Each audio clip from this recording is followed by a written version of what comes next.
నమస్తే, నేను మీ మధు. తమిళ హీరో దళపతి విజయ్ గురించి పెద్దగా చెప్పాల్సిన అవసరం లేదు. ఇటు తెలుగు రాష్ట్రాల్లోనే కాదు, తమిళనాడు, కర్ణాటక అన్ని చోట్ల కూడా ఆయనకు ఫ్యాన్ ఫాలోయింగ్ ఉంది. అయితే ఆయన రాజకీయంగా కూడా అరంగేట్రం చేశారు. అయితే రీసెంట్ గా ఈ కరూర్ జిల్లాలో జరిగినటువంటి ఈ సంఘటన ఇప్పుడు విజయ్ చుట్టూ తిరుగుతుంది. సిబిఐ కూడా ఆయన ఇంటికి వెళ్ళినట్టు తెలుస్తుంది. అసలు ఏం జరుగుతుంది, సిబిఐ ఎందుకు ఆయన ఇంటికి వెళ్ళింది అనే విషయాల గురించి రోజు మనం తెలుసుకుందాం. ప్రస్తుతం మనతో పాటు ఉన్నారు సీనియర్ జర్నలిస్ట్ శ్రవణ్ కుమార్ గారు. వారిని అడిగి మరిన్ని విషయాలను తెలుసుకుందాం. నమస్కారం సార్. నమస్కారం అండి. సార్, ఆల్రెడీ కరూర్ విషయం అయితే సమసిపోయిందని చాలా మంది అనుకున్నారు. కానీ ఇప్పుడు చూస్తుంటే మళ్ళీ సిబిఐ వాళ్ళు కూడా విజయ్ ని విచారించబోతున్నట్టు కొన్ని వార్తలు అయితే వస్తున్నాయి. మరి ఇందులో నిజం ఎంత ఉందంటారు సార్? మనకు ఈ దేశంలో బాగా చర్చ జరుగుతూ ఉంది. ప్రధానమైనటువంటి అత్యుచ్చమైనటువంటి సంస్థలు కొన్ని ఉన్నాయి, దర్యాప్తు సంస్థలు ముఖ్యంగా. అవి ఏమిటంటే సిఐడి, సిబిఐ, ఐడి, ఈడి, వీటితో పాటు ఎలక్షన్ కమిషన్ కూడా చాలా పవర్ఫుల్ అండ్ స్వతంత్రంగా ఉండాల్సినటువంటి పెద్ద సంస్థలు. కానీ దురదృష్టవశాత్తు ఇవి నరేంద్ర మోడీ గారి పాలనలో అవి వాళ్ళ జేబు సంస్థలుగా పనిచేస్తున్నాయి అని స్పష్టంగా అర్థమవుతుంది. అందరికీ తెలిసిన విషయమే. ఇంకా చాలామంది రకరకాలతో పోలుస్తారు, జంతువులతో పోలుస్తారు. ఇక మనం అది ధర్మం కాదు, మనం ఆ మాట మాట్లాడలేం. బట్ అది మీడియా కూడా మోడీ అయిందని, ఈ సిబిఐ కూడా మోడీ అయ్యి అని చెప్పేసి రకరకాల పేర్లతో పిలుస్తూ ఉన్నారు. సో నిజంగా కూడా జరుగుతున్న పరిణామాలు చూస్తే అలాగే ఉంటుంది. అంటే ఒక వ్యక్తి, ఒక రాజకీయ వ్యక్తుల మీద ఒక కేసు అవ్వాలన్నా, కేసు ఆలస్యం అవ్వాలన్నా, అలా విచారణ జరగకుండా ఆగిపోవాలన్నా, విచారణ తొందరగా జరిగి శిక్ష పడాలన్నా అన్నీ కూడా ఆ పెద్దలకు నచ్చిన విధంగానే జరుగుతున్న మాట వాస్తవం. అందులో భాగంగానే ఇప్పుడు ఆ సిబిఐ మన తమిళ స్టార్ కేవీకే పార్టీ స్థాపించినటువంటి ఆ విజయ్ మీద కాన్సంట్రేషన్ చేసిందని స్పష్టంగా అర్థమవుతూ ఉంది. ఎందుకంటే మీకు ముఖ్యంగా సౌత్లోను లేదా తమిళ్ ఎక్కువ, మన సౌత్లో అంత మ్యాక్సిమం తెలుగులో కూడా ఈ సినిమాని రాజకీయాన్ని వేరు చేసి చూడలేని పరిస్థితులు ఉన్నాయి. ఆనాటి ఎంజీఆర్ కాంచి మొదలు పెడితే నిన్నటి మన ఎన్టీఆర్ కారు, ఎప్పటికి కూడా నిన్నటి ఈ రోజు కింద పవన్ కళ్యాణ్తో సహా సినిమా స్టార్లను ఆ రాష్ట్ర రాజకీయాలను వేరుగా చూడలేటువంటి దశలో ఉన్నాయి. ముఖ్యంగా తమిళనాడు ఇంకా భయంకరంగా ఉంటుంది. అక్కడ ఒక మామూలు స్థాయి నటుడు కూడా ఒక పార్టీ పెడితే ఆయనకు ఉండాల్సినటువంటి ఆ క్రెడిబిలిటీ కొంత ఉంటుంది. సో దీనికన్నా ముందు విజయ్ గారి కన్నా ముందు చాలా రకాలుగా చాలామంది పార్టీలు పెట్టారు. రజనీకాంత్ గారు కూడా పెడుతున్నారు రేపో ముహూర్తం అని చెప్పి కూడా విన్నట్టు వార్త వెనక్కి వెళ్ళిపోయాడు. సో ఆనాటి జయలలిత చూసుకున్నా, ఎంజీఆర్ చూసుకున్నా, కరుణానిధి చూసుకున్నా, ఇప్పటికొన్నైతే ఆ సినీ వర్గాల నుంచి వచ్చే రాజకీయ పార్టీల వారసులే మొన్నటిగా సాగిస్తూ ఉన్నారు. సో ఆ విధంగా విజయ్ కూడా మంచి భవిష్యత్తు ఉండబోతుందని చెప్పడంలో తప్పేం లేదు. అది స్పష్టంగా అర్థమవుతా ఉంది. అప్పుడు చాలా ఈ విజయ్ రాక ఎవరికి ఇబ్బంది కలుగుతుంది అంటే కేవలం అక్కడ ఉన్నటువంటి కొత్తగా అంటే ఆ తమిళ రాష్ట్ర రాజకీయాల్లో కొత్తగా ప్రవేశించాలని తాహతాహపడుతున్నటువంటి భారతీయ జనతా పార్టీకి విజయ్ పార్టీ అనేది చాలా ఇబ్బందిగా అనిపించినట్టుగా అర్థమవుతుంది. ఎందుకంటే అక్కడ డిఎంకే, ఏఎండిఎంకే, అన్నా డిఎంకే పార్టీల మధ్య వైర్యాన్ని అనుకోకుండా జయలలిత గారు చనిపోవడం, ఆ తర్వాత శశికళగా ఏ విధంగా ఇంతకుముందు చెప్పానుగా అనుకున్న వాళ్ళ కేసులు ఏ విధంగా త్వరితగతిగా విచారణ జరిగిపోయి శిక్ష పడాలో ఆ విధంగా శశికళ కేసు అయితే చాలా స్పీడ్గా కేసు విచారణ జరిగిపోయింది. ఆమెను మూసేయాల్సి కానీ మూసేశారు.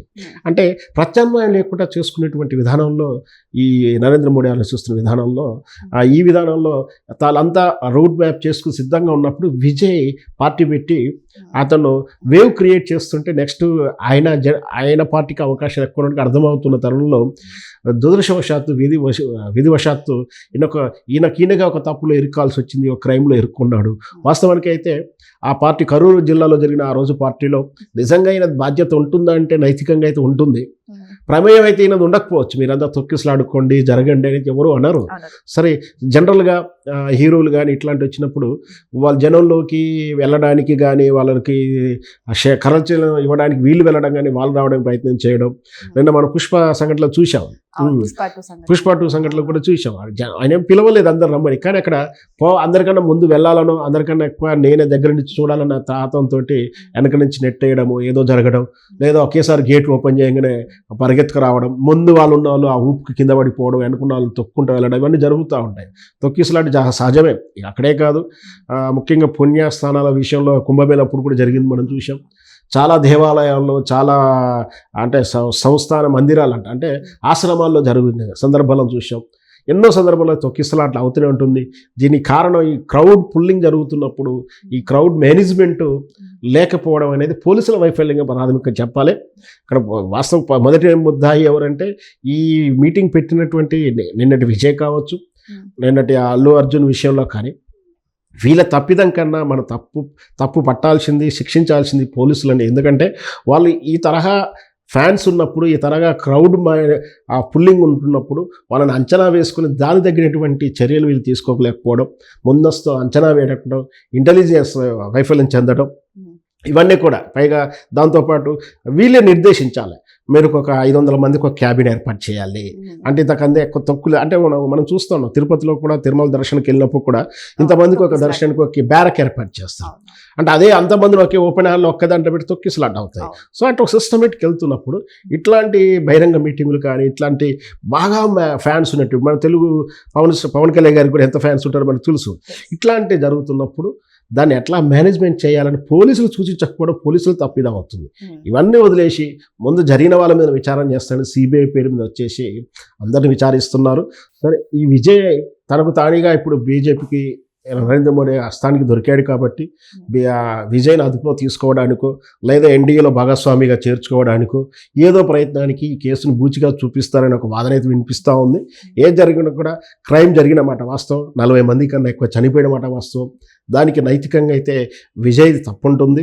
దానికి తగిన మూల్యం అంటే దానికి పనిష్మెంట్ ఏదో ప్రభుత్వం సూచిస్తుంది ఉండాలి. కానీ ఈ కేసును ఆధారంగా చేసుకొని విజయ్ని అదుపులో తీసుకోవడం కానీ విజయ్ని చెప్పు చేతుల్లో తీసుకోవడానికి భారతీయ జనతా పార్టీ ప్రయత్నిస్తుందని. ఎందుకంటే అక్కడ డిఎంకి సపోర్ట్గా బీజేపీ ఎదుగుతున్న క్రమంలో విజయ్ అనే అతను విజయ్ పార్టీతోటి అడ్డం వస్తున్నాడు కాబట్టి దాన్ని కంట్రోలింగ్ వ్యవస్థలోకి తీసుకోవడానికి సిబిఐ పేరు మీద తీసుకొచ్చారు. మరి అది రేపు పొద్దున విచారణ దశలోనే ఉంది. అంటే విజయ్ని ఏ విధంగా వాడుకోవాలనే దాన్ని సిబిఐ మూమెంట్లో మనకు స్పష్టంగా అర్థమవుతూ ఉంటుంది.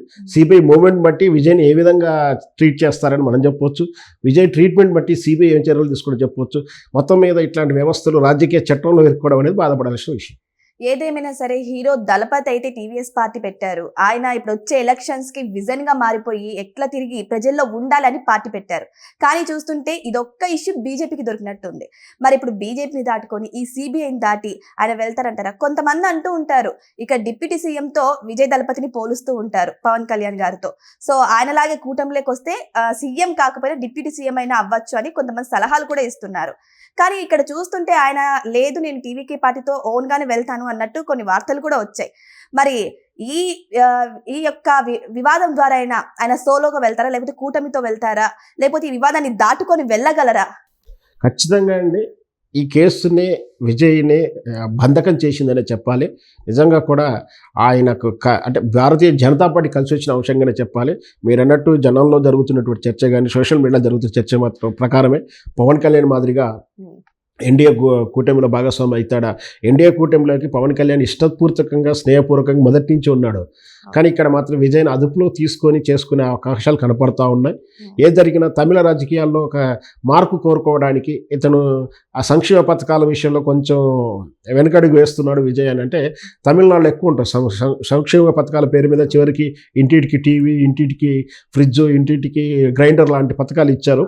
అట్లాంటి వాటికి విముఖతంగా ఉన్నట్టు ప్రజల్లో జీవన ప్రమాణాలను పెంచుతాను, పేదరికాన్ని నిర్మూలన చేస్తానని చెప్పేసి ఆయన చెప్తున్నాడు. సో అట్లాంటి విషయాలు చూస్తే ప్రజల ఆదరణ ఎక్కువగా ఉంది విజయ్కి. కాబట్టి ఖచ్చితంగా ఆయన పార్టీ రాబోయే ఎన్నికల్లో ప్రభంజనం సృష్టించబోతుంది. కాబట్టి ఆ ప్రభంజనలో బీజేపీ తమిళనాడు బీజేపీ కొట్టుకోపోకుండా, వాస్తవానికి తమిళనాడులో బీజేపీ ఎదగడం అనేది చాలా కష్టతరమైన పార్టీ. ఎందుకంటే అక్కడ పెరియారు శిష్యులు, పెరియారు వాదం ఎక్కువగా ఉంటుంది. అంటే వాళ్ళు నాస్తికులు, దేవుడిని నమ్మరు. దేవుని మాత్రమే నమ్మి రాజకీయం చేసేవాళ్ళు భారతీయ జనతా పార్టీ. తమిళనాడులో దైవత్వాన్ని నమ్మకుండా, ఒకవేళ ఉంటే శివుణ్ణి నమ్ముతారు ఎక్కువ.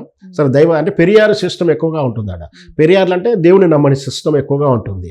సో అట్లాంటి ప్రాంతంలో బీజేపీ ఎదగడం చాలా కష్టం. చాలా క్రమేయంగా కష్టపడుతూ దాన్ని ఏ విధంగా పోలరైజ్ చేసుకుంటూ బీజేపీ ఎదగడానికి ప్రయత్నిస్తున్న క్రమంలో విజయ్ పార్టీ రూపంలో అడ్డం వచ్చాడు. సో తనతో కలుపుకొని తనతో పాటు తీసుకెళ్తారా, లేదా ఈ పార్టీ మొదట్లోనే అంతరార్థమయ్యేలా ఏమైనా చర్యలు చేస్తారా, రేపు కేసు ఏ విధంగా ఉండబోతుంది? ఎందుకంటే అప్పుడు ఇంకా రాబోయే 1 year లోపలే ఉంది ఆ తమిళ ఎలక్షన్స్. సో ఆ లోపలికి ఈ పార్టీని ఏం చేస్తారనేది మనం చూడాల్సి ఉంటుంది. ఏదేమైనా సరే దళపతి విజయ్ మీద ఉన్నటువంటి ఈ సిబిఐ ఎంక్వైరీ అనే వార్త మాత్రం ఇప్పటితో ఆగేలైతే కనిపించడం లేదు. సో నెక్స్ట్ వచ్చే ఎలక్షన్స్ కి ఖచ్చితంగా టీవీకే పార్టీ ద్వారా ప్రజల ముందుకు రావాలనైతే దళపతి విజయ్ అయితే ఆశిస్తున్నారు. అది కూటమిగానా లేకపోతే సోలోగానా అనేది కూడా మనం అందరం వెయిట్ చేసి చూడాల్సిందే. Thank you so much. Thank you sir.